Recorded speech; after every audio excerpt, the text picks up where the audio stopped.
Hi பசங்களா, உங்களோட public exam 2026க்கு ரொம்ப ரொம்ப ஹெல்ப்ஃபுல்லா இருக்க மாதிரி டெஸ்ட் சீரீஸ் நாங்க ப்ரிப்பேர் பண்ணிட்டு இருக்கோம் சொல்லியிருந்தோம் இல்லையா?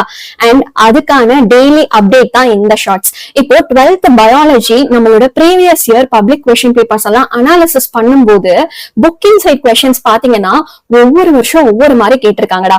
இப்ப 2023யோட கொஸ்டின் பேப்பர் எடுத்து பாத்தீங்கன்னா 9 கொஸ்டின், அதாவது 16 கொஸ்டின்ல 9 கொஸ்டின் வந்து புக்கிங் சைட்ல இருந்து மட்டுமே வந்திருக்கு. அதுவே 2022 பாத்தீங்க அப்படின்னா நமக்கு ஒரு புக் இன்சைட் கொஸ்டின் கூட வரல, எல்லாமே புக் பேக்கா வந்திருக்கு. அண்ட் இப்ப ரீசெண்ட் 2 இயர்ஸா பாத்தீங்க அப்படின்னா ஒரு 4 கொஸ்டின் 5 கொஸ்டின் அப்படிங்கிற மாதிரி வந்திருக்கு. மேக்ஸிமம் 6 கொஸ்டின்ஸ் நம்ம எக்ஸ்பெக்ட் பண்ணலாம், சரியா? சோ ஒரு 5 கொஸ்டின் வந்து புக் பேக்ல இருந்து வரலாம், 3 கொஸ்டின் வந்து பாட்னி அண்ட் ஜுவாலஜில இருந்து புக் இன்சைட்ல கேட்கலாம்.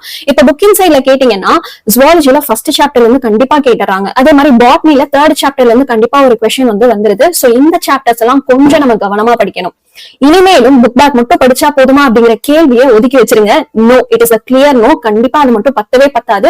இனிமேதான் நம்ம இன்னும் கேர்ஃபுல்லா படிக்க ஆரம்பிக்கணும். சோ இந்த டெஸ்ட் சீரீஸ்க்கு யாரெல்லாம் வெயிட் பண்ணிட்டு இருக்கீங்க? ஏன்னா இந்த ஒரு அனாலிசிஸே உங்களுக்கு ரொம்ப ஹெல்ப்ஃபுல்லா இருந்திருக்கும். இப்ப வரப்போற டெஸ்ட் சீரீஸ் எந்த அளவுக்கு ஹெல்ப்ஃபுல்லா இருக்கும் இல்லையா? சோ யாரெல்லாம் வெயிட் பண்ணிட்டு இருக்கீங்களோ, மரண வெயிட்டிங் அப்படின்னு சொல்லிட்டு கண்டிப்பா கமெண்ட்ல சொல்லுங்க.